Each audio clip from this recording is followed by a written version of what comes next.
নিজেদের ফার্স্ট টিমের এই গোলকিপারকে ছেড়ে দিল মোহনবাগান। ছাংতে, আপুইয়া নাকি জিকসেন সিং, কার দিকে টার্গেট করছে মোহনবাগান ম্যানেজমেন্ট? এবং ফাইনালি আইপিএলের মতো কি আইএসএল তো দেখতে পাবো আমরা শাহরুখ খানের টিমকে? তো hello guys, welcome to channel Bong MSA Bong নতুন ভিডিওতে আপনাদের সবাই কারাকবো স্বাগত। আজকে আমি নিয়ে এসেছি ইন্ডিয়ান ফুটবল আপডেটস আরও একটি পর্ব। তো চলুন একদমই দেরি না করে ভিডিওটা শুরু করা যাক। সবার প্রথমে কিন্তু কথা বলবো শাহরুখ খানের রেড চিলিজ এন্টারটেনমেন্ট ভেঞ্চার নিয়ে।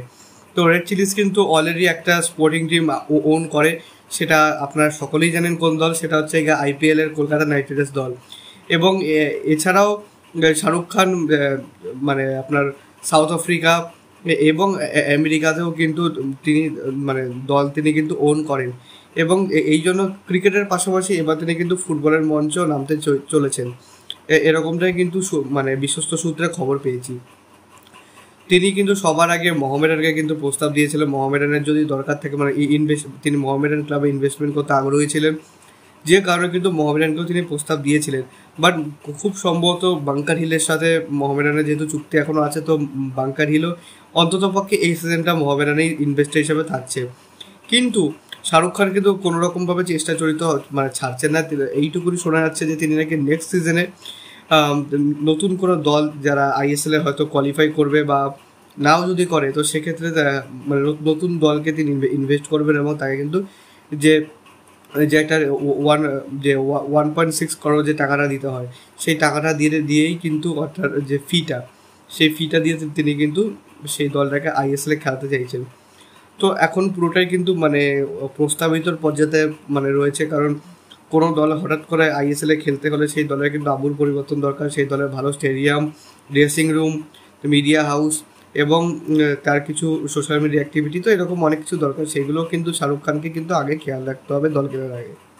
পরবর্তী আপডেট কিন্তু মোহনবাগানকে নিয়ে। তো মোহনবাগানের ফার্স্ট টিমের গোলকিপার দেবনাথ মণ্ডল, তাই কিন্তু ছেড়ে ফেলা হয়েছে দল থেকে। এখনও মোহনবাগান অফিসিয়ালি কোনো অ্যানাউন্সমেন্ট না করলেও দেবনাথ মণ্ডল নিজে থেকেই তিনি কিন্তু আনফলো করে দিয়েছেন মোহনবাগানের সমস্ত সোশ্যাল মিডিয়া হ্যান্ডেলকে।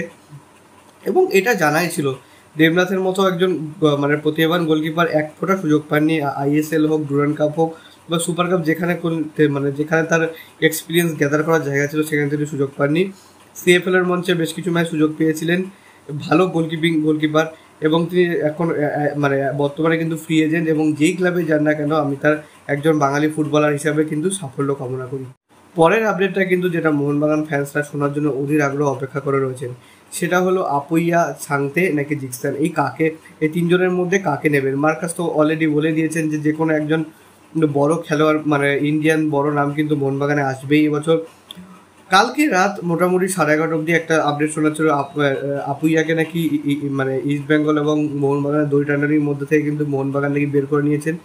কিন্তু মোস্ট প্রবাবলি কোনো কারণ হবে হয়তো, যে কারণে কিন্তু আপুইয়ার থেকে কিন্তু ইন্টারেস্টটা সরিয়ে নিয়েছে। আর আরও একটা আপডেট পাওয়া যাচ্ছে মারিনাস এরিনা থেকে, সেটা হলো কোনো মুম্বাই প্লেয়ারকে কিন্তু নেবে না মোহনবাগান।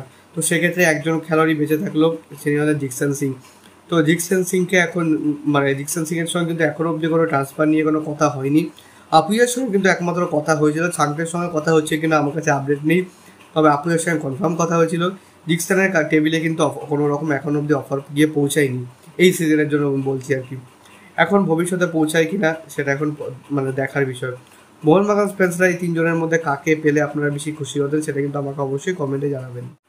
সো এই ছিল আজকের আপডেট ভিডিও। যদি ভিডিওটা ভালো লাগে ভিডিওটা একটু লাইক করবেন, চ্যানেলটি সাবস্ক্রাইব করে বেল আইকনটা অবশ্যই প্রেস করে দেবেন আমাদের সমস্ত ভিডিওর আপডেট নোটিফিকেশন সবার আগে পাওয়ার জন্য। এছাড়া আপনারা আমাদের সোশ্যাল মিডিয়া হ্যান্ডেল ফলো করতে পারেন, লিঙ্ক আমি ডেসক্রিপশনে ফার্স্ট কমেন্টে দিয়ে রাখবো। সব ম্যাক্সিমাম ফলো দেন, ছোটোখাটো কিছু আপডেট আমি দেওয়ার চেষ্টা করি। আর দেখা হচ্ছে পরে ভিডিওতে। আপাতত bye bye, glory glory, man United.